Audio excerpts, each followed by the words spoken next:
یہ ہمیں تو معلوم ہے کہ قربانی حضرت ابراہیم علیہ السلام کی زندہ سنت ہے اور رسول اکرم صلی اللہ علیہ وسلم کی بھی سنت ہے، لیکن ہمیں وہ واقعہ بھی یاد کرنی چاہیے کہ حضرت ابراہیم علیہ السلام کی آزمائش کی گئی تھی، ان کا امتحان لیا گیا تھا کہ ان کے اندر اللہ کا خوف کتنا ہے، اللہ کا ڈر کتنا ہے۔ ایک انسان کو جب آزمایا جائے تو اس کی آزمائش کیسے کی جا سکتی ہے؟ اس کی آزمائش تو ایسے کی جا سکتی ہے کہ وہ شخص اپنے محبوب ترین مال کے بغیر اس دنیا میں جی سکتا ہے یا نہیں جی سکتا ہے۔ وہ شخص جس سے وہ محبت کر رہا ہو، اگر اس کی محبوب ترین چیز کو چھین لے تو اس کی زندگی کیسی ہے؟ کیا وہ پھر بھی میری فرمانبرداری کرتا ہے یا نہیں کرتا ہے؟ حضرت ابراہیم علیہ السلام کے لخت جگر کے تعلق سے اللہ رب العالمین نے ان کی آزمائش لی، ان کا امتحان لیا کہ اگر تم واقعی میرے خلیل ہو، میرے دوست ہو، میرے نبی ہو یا میرے پیغمبر ہو تو تمہیں جو خواب دکھلایا جا رہا ہے اس خواب کو سچ کر دکھلاؤ۔ حضرت ابراہیم علیہ السلام کو خواب میں دکھلایا گیا کہ وہ اپنے بیٹے کی گردن پر چھری رکھ رہے ہیں، اپنے بیٹے کو ذبح کر رہے ہیں، اور انبیاء کرام علیہ السلام کے خواب جھوٹے نہیں ہوتے ہیں۔ انہوں نے خواب میں دیکھا اور فوراً اس حکم کی تعمیل کے لیے اپنے بیٹے کو منا کی طرف لے گئے، جمرات کے قریب انہیں پیشانی کے بل لٹا دیا اور ان کی گردن پر چھری رکھ دی۔ کوئی بھی شخص اپنے بیٹے کی گردن پر چھری نہیں رکھ سکتا ہے۔ ہر شخص کو اپنی اولاد سے، اپنے مال سے، اپنی جائیداد سے بہت زیادہ محبت ہوتی ہے، بہت زیادہ لاڈ اور پیار کرتا ہے۔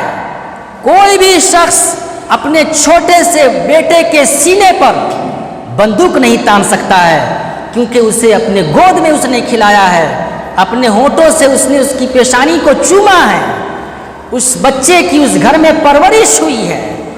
کیا کوئی بھی شخص اپنے بیٹے کے سینے پر بندوق تان سکتا ہے؟ نہیں تان سکتا ہے۔ لیکن حضرت ابراہیم علیہ السلام نے دیکھا کہ یہ اللہ کا حکم ہے، میں نے خواب میں دیکھا ہے، تو اللہ رب العالمین کے حکم پر عمل کرنے کی خاطر اپنے بیٹے کی گردن پر چھری رکھ دیا۔ لیکن اللہ رب العالمین نے دیکھ لیا کہ واقعی میرا حکم جیسا بھی ہو، جس چیز کے بھی تعلق سے ہو، یہ شخص اس حکم پر عمل کرنے کو تیار ہے، اس لیے اللہ رب العالمین نے اس بیٹے کے بدلے میں ایک میڈے کو بھیج دیا، جسے حضرت ابراہیم علیہ السلام نے اللہ کی راہ میں قربان کر دیا۔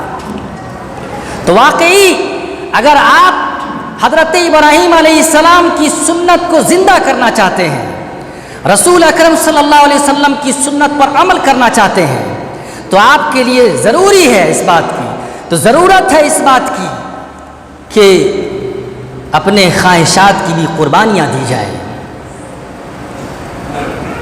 اگر آپ نے اپنے خواہشات کی قربانیاں نہیں دی تو یہ قربانی ایسے ہی آپ کر رہے ہیں، لوگوں کا دیکھا دیکھی یہ معاملہ ہو رہا ہے، یہ عبادت نہیں ہے۔ اگر واقعی آپ عبادت کرنا چاہتے ہیں تو آپ کے اندر یہ عزم ہونی چاہیے کہ میری جتنی بھی محبوب ترین چیز ہو، پسندیدہ چیز ہو، اگر وقت آئے تو ہم اسے اللہ کی راہ میں قربان کر دیں گے۔ انسان اپنے نفس کی قربانی نہیں دے پاتا۔ آدمی نماز کیوں چھوڑتا ہے یا زکوٰۃ کی ادائیگی کیوں نہیں کر پاتا؟ اس کی وجہ یہ ہے کہ اس مال سے اس کو محبت ہوتی ہے، اپنے وقت سے محبت ہے، سکون سے محبت ہے، سستی ہے، کاہلی ہے، تو نفس کی بات کو مانا، اللہ کی بات کو نہیں مانا۔ تو ضرورت ہے اس بات کی کہ اپنے خواہشات، اپنے تمناؤں اور آرزوؤں کی بھی قربانی دی جائے۔